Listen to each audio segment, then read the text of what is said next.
Salut et bienvenue à tous, content de vous retrouver pour une nouvelle émission d'Afrobasket dont je vous propose de regarder le sommaire. C'est parti.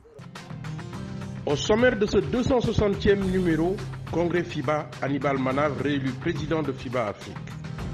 Ensuite, Afro-CAN, Afrobasket Dames, le tirage au sort a été effectué. Enfin, BAL, saison 3, victoire finale du club égyptien d'Al-Ahly. Et nous commençons par l'actualité du basketball africain avec l'organisation du congrès de FIBA Afrique à Maputo au Mozambique, l'occasion pour la Fédération internationale de basket d'élire ses membres. La 18e Assemblée générale de la FIBA Afrique a pris fin le 10 juin dernier à Maputo au Mozambique après 2 jours d'intenses travaux. Hannibal Manav, le président sortant, a été réélu pour un deuxième mandat de 4 ans.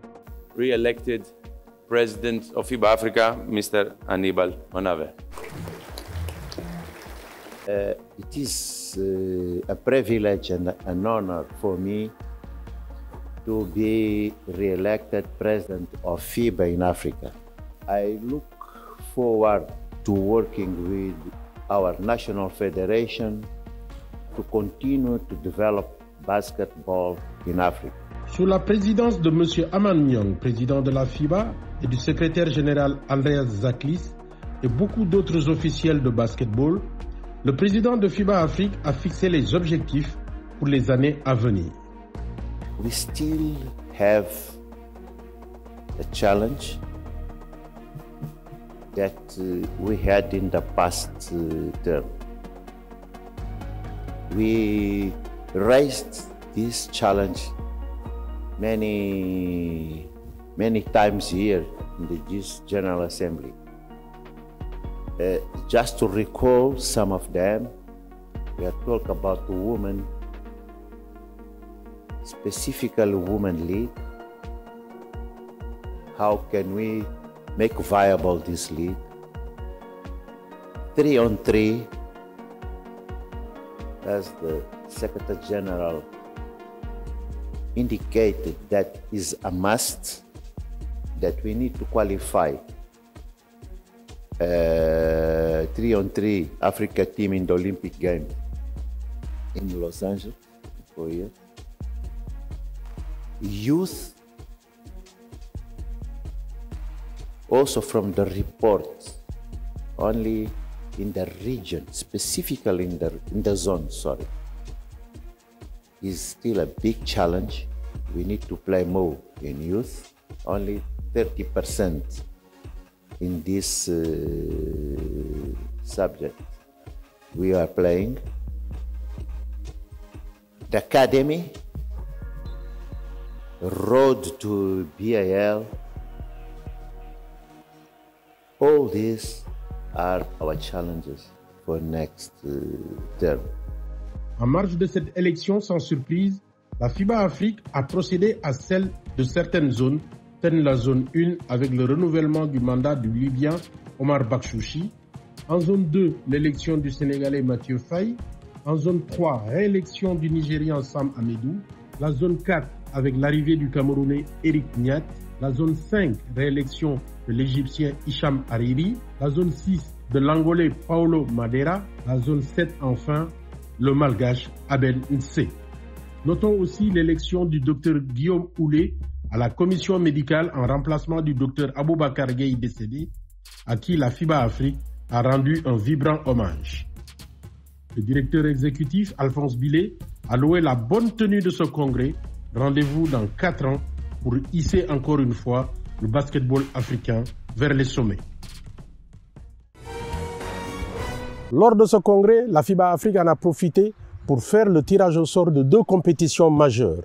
L'Afro-CAN, réservé bien sûr aux locaux et qui va se dérouler en Angola, et puis l'Afrobasket féminin qui, lui, va se dérouler à Kigali, au Rwanda.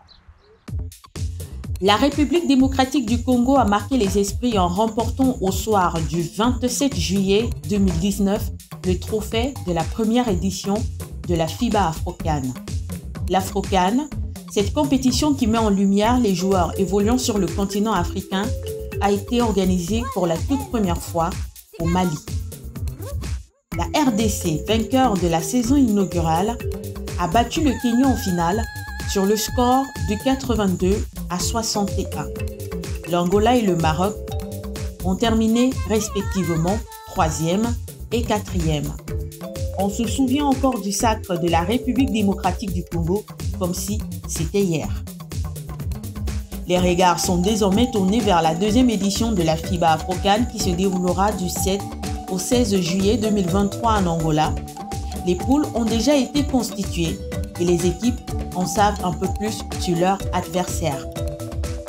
Le Kenya, malheureux finaliste de l'édition 2019, est logé dans la poule A avec le Gabon, deuxième meilleure formation de la zone 4 et le représentant de la zone 2.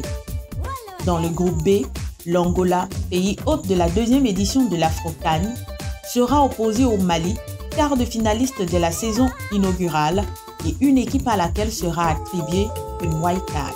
Le mystère plane encore sur les deux adversaires de poule du Maroc. Les Lions de l'Atlas affronteront les représentants des zones 5 et 1 dans le groupe C. La République démocratique du Congo, tenante du titre et favorite de cette deuxième édition, conduira le groupe D aux côtés du Mozambique, champion de la zone 6, et le Cameroun, qui s'est illustré en compostant son ticket qualificatif pour la phase finale au mois de mars 2023 à Yaoundé. Elles sont reines d'Afrique depuis les 3 dernières éditions de la FIBA Afro-Basket Women. Les Tigresses du Nigeria ont confirmé leur statut de leader en écartant le Mali du podium de l'Afro-Basket 2021 à Yaoundé. Après une élimination précoce à l'édition 2019 au Sénégal, le Cameroun s'est ressaisi en 2021 en retrouvant la 3e marche du podium après sa victoire contre le Sénégal. Les Lions de la Teranga ont trébuché une fois de plus devant le Nigeria.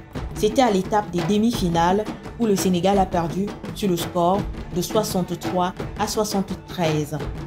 Pour la 26e édition du championnat d'Afrique de basketball dames, le Rwanda, pays hôte, défiera l'Angola de Luca Itale et le représentant de la zone 2 dans le cadre des matchs de la poule A.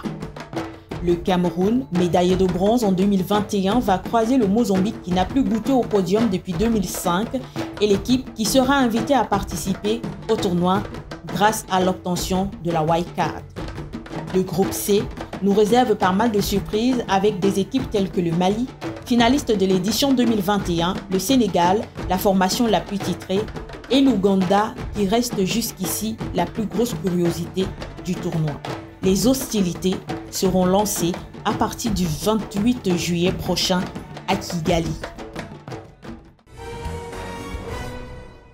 La saison 3 de la BAL, le championnat d'Afrique des clubs champions, vient de prendre fin à Kigali avec la victoire du club égyptien d'Al Ahly. Malik Dao nous fait le résumé de la compétition. La 3e édition de la Basketball Africa League a rendu son verdict le 27 mai dernier à la BK Arena de Kigali au Rwanda. Le club égyptien de Al Ahly a disposé en finale d'une équipe maladroite et peu inspirée de l'AS Douanes du Sénégal 80-65 dans une partie où les Sénégalais n'auront fait illusion qu'au second quart-temps en n'étant menés que de 5 points à la mi-temps. En éliminant le grandissime favori, le Petro de Luanda d'Angola en demi-finale, l'AS Douanes a-t-il inconsciemment pensé que ce serait plus simple contre les Égyptiens? Toujours est-il que les Sénégalais ont déjoué en finale. Battus dans tous les compartiments du jeu, on a eu du mal à reconnaître les gaps. En face, Al Ahly, sous l'impulsion du MVP Nouni Omot, 22 points, Corey Webster et Michael Thompson au scoring et de Michael Fakwade au rebond, a effectué un remarquable travail de sape pour empocher le gain de la rencontre. Malgré cette défaite, l'AS Douanes aura réussi un bon parcours après les soubresauts qu'elle a connus en mars dernier à Dakar lors de la Sahara Conference. Si Marcus Crawford a raté son match, Jean-Jacques Boissy, lui, malgré une blessure à la cheville, a montré qu'il était de la crème des meilleurs joueurs du continent. Le 3e sur le podium est le Stade malien. Engagé depuis la Road to BAL en octobre, cette formation a fait preuve de solidité et de résilience.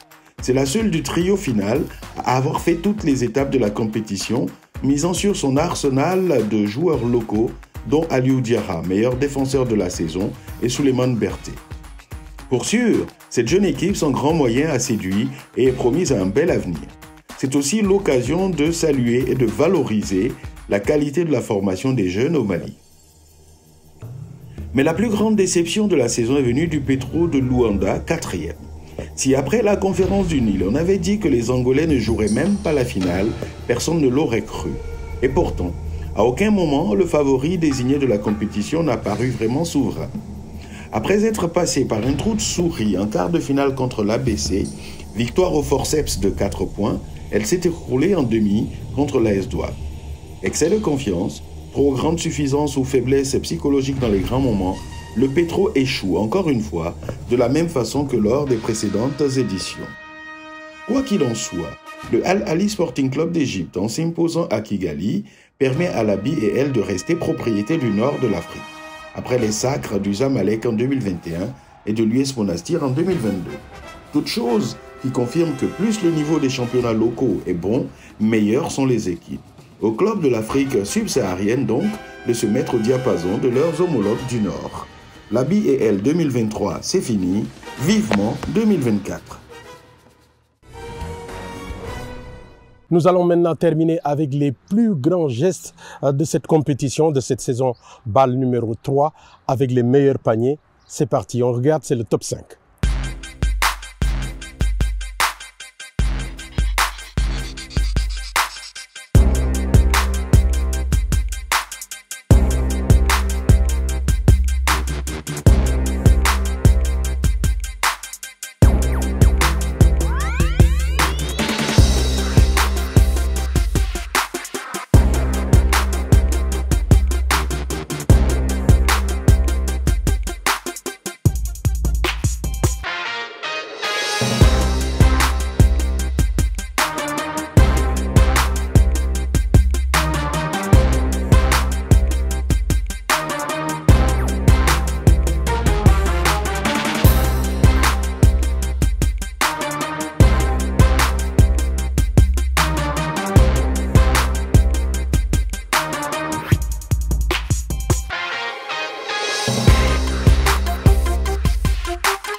Voilà, Afrobasket, c'est fini. Restez fidèles à la suite de notre programme. Ciao!